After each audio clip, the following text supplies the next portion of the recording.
Joining us on debate number 2 this evening, the ladies first. Mrinalini Deshmukh right with us here in the studio, senior advocate joining us. And good evening to Priyanka Chaturvedi, spokesperson of the Congress, Pinky Anand, member of the National Executive of the BJP and also an advocate herself with the Supreme Court, Ranjana Kumari, Director, Centre for Social Research, and also good evening to Gautam Kaul, former IPS officer, and Mr. Sudhir Tailang, cartoonist. The first question, I'll go with Mrinalini Deshmukh here. You've made all the laws, plenty of amendments, but do women feel safer? Has it made a difference right out on the street? Honestly, I don't think so. They still feel safer. And in fact, the only thing that has been brought about is the awareness about the safety of the women. So I can only say that with all these, and I think media plays a major role in this, where they have highlighted some of these issues, and which are not only about gang rape or about sexual harassment, but about generally the safety of the women. And this awareness has made all the judiciary, the executive and everybody, pulling up their socks and trying to get something. But to answer your question, whether they really made feeling women safe, I wouldn't say, marginally, if not.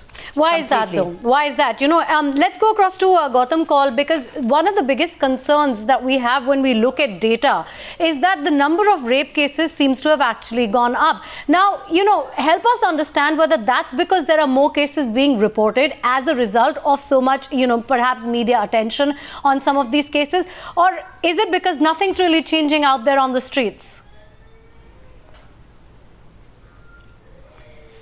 I think more cases are being reported. There is more initiative amongst ladies to take that step and not hide within their veils or in their houses because there is an attached shame to their self. So the number of cases that are being reported is, let us say, showing a rise in the incident before the police and in their records. But the other fact is that yes, the incident is not being curbed because of the new laws that have come up. It has the new laws regarding rape definition are not helping the curb of the crime. And why do you say that? I think it will take time. Why do you say that? Why do you say the amendments in the law have actually not done anything to help curb the crime? It has not, because the male attitude, particularly let us say the north of Tropic of Cancer, has not changed at all. The status of women in the eyes of the male population. Are you trying to say that the laws that have been passed by the legislators are not enough, Mr. Kaul? And I'm going to put this question across to Priyanka Chaturvedi, that should politicians come out and try and front only cases which have been played up in the media, or should they come out and also stand up for cases that are still pending in the courts, close to about 58,000 of them across the length and breadth of the country? The laws have no, absolutely. I would just like to mention what Mr. Kaul was saying. When he talks about mindset changes, that cannot come as part of the legislation. We have made amendments, and these amendments came into place after taking opinions from the people, from the civil society as well. Justice Verma Commission was set up, and we had taken suggestions from the civil society, and we had made those amendments. So having said that, we have amendments in place, we have legislation in place, we have laws in place. What he was mentioning is bringing changes in the mindset of the people. That cannot happen overnight. That is an ongoing process. I would say women can rejoice the day there is zero tolerance to this kind of attitude towards this kind of harassment that they face. When we talk about more cases are being reported, I would say because there is also, I would say some systematic changes have been made where women feel comfortable coming forward and reporting such, Are these changes only on paper? That's the other question. There are many more changes and Pinky Anand, do these changes make the women feel any safer? Not. Absolutely not. Maybe. Anand, what I would feel in these circumstances is two things. One, criminal law by its very nature punishes after the offence has taken place. by making stringent laws, by making stronger laws, by making more wide-reaching laws, as has been done by the amendments, and to some extent we did have decent existing laws also. By making them stronger, what you are trying to do is ultimately a deterrent effect on society, so that people who plan to perpetrate such offences are deterred because they realize that the punishment is so severe that they would be discouraged to continue with doing such an offence. One. It seems that the deterrent effect hasn't really seeped into society enough to show a substantial decline in rape figures. But having said that, rape figures by their very nature reflect two things. One, in the normal situation, people do not report rape cases, and the percentage of rape reported cases are extremely low in any society, leave alone in India. But today, because of the attention that is being focused by civil society, post-Nirbhaya and even otherwise, by the youth, by the media itself, so therefore there is this, and also the fact that the law today forces and insists that the registration of FIRs is done on the reporting of such a crime, and that police officers are guilty if they don't. There is obviously, though you cannot really do a very logical conclusion without going into more detail, but an analysis on a prima facie view would indicate that the number of cases that are going up is probably due to higher reporting, either by the press, by the media, by society, or a higher registration by the police, because earlier everybody wanted to show zero numbers, so therefore registration was at a fairly low ebb. So both these features might be the reason for the higher numbers as such.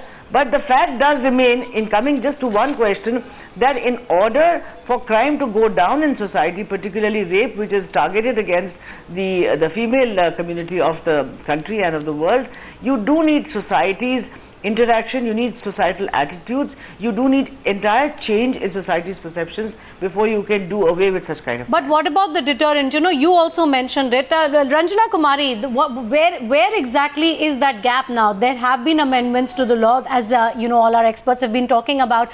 But where is the gap? I mean, let's just talk about the Nirbhaya case that was brought up right now. That verdict was delivered in the Saket fast track court, as we know. But as of October 2013, this is the data that we have here, only 3 out of 25 cases in the Saket court had actually resulted in convictions. There's more than 150 that are still waiting a hearing.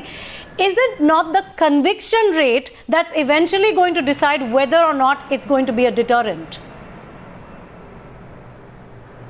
Well, I think 2 cases being decided upon is a welcome judgment. We welcome the judgment that has come forward. But, let me add to your data that it's not 50, it's 90, over 90,000 cases pending. No, that's yes. Look at the conviction rate. Yeah. Still, it has not changed. I'm just talking about the Saket court. It has not changed at all. Yeah. So, in that sense. Yeah, okay. So that's the reason why, the cases, and we are trying to pretend that, we are reporting it more. So that is why cases seem to be increasing. All the same, so many girls are getting raped. And also, do you know that in the rural areas, the rape cases are not reported more than 3 to 4%. That means out of 10 rape cases, perhaps more rape cases, only 1 comes to the light, or maybe less than that comes to the light. So let's not be complacent and say that, look, our system has become so efficient, police has become so sensitive that we are getting all the cases reported. Actually, it is not. And also, when you look at the way the court procedure Ms. Ranjana Kumari, there is no change in that at all. Yes. What do you do about those that are being reported? Yeah. Where are the convictions happening in those that are being reported? Where is the system? The system is supposedly in place only on paper, because the fast track courts are supposed to give their judgment in 2 months according to the amendment of the CRPC 309 CRPC. But this one today, what the politician stood there and claimed mileage, saying the fastest trial took 7 months on an open and shut case. It took 7 months in an open and shut case, a case where everything was there laid on a platter. It took 7 months. So are you really implementing a system, and are you really creating a system which is a deterrent?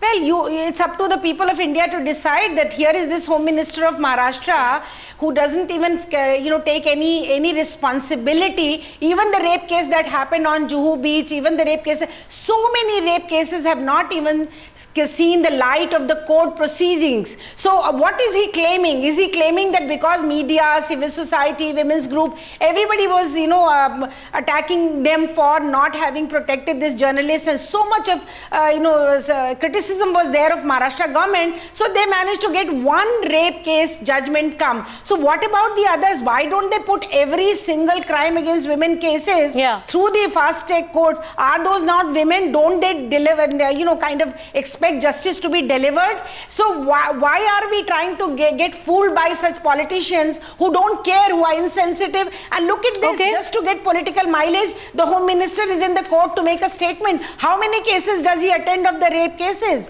Priyanka Chaturvedi, you wanted to come in on that. The allegation is that the Home Minister of the state is looking for mileage here. But it's a valid question, because Ms. Kumari, before you answer, Ms. Chaturvedi, the question is that there are these couple of cases. Go ahead. No, I've heard the question.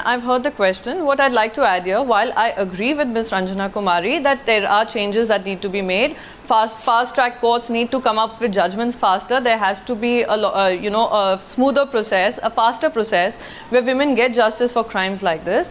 But you also have to understand a couple of things. When we talk about the Shakti Mills gang rape case, when we talk about Nirbhaya case, there were some cases that became the catalyst for change, which woke up the entire system.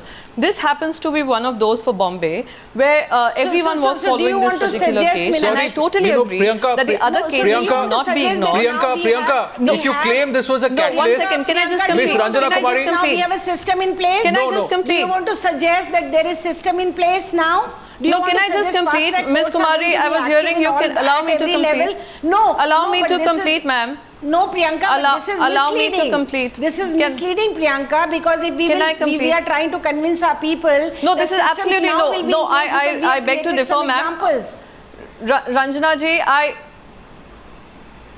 Ranjana ji, you'll have to let me complete. Go ahead, Priyanka. She's waiting for you to complete. I was listening to what you were saying. She's waiting for you to complete. Go ahead. Point of view.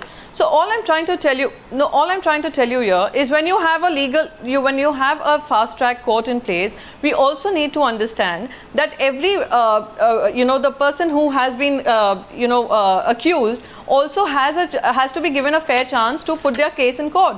Now, if we have some loopholes and we rush to a judgment, he can always take it to higher court and they get acquitted for something like this. So we have to keep the law and order in mind and how the process works. That's where there is a problem. It's not about fooling the people. No, that's where we are questioning. Can I just... That's where we are questioning, Priyanka. That's where we are questioning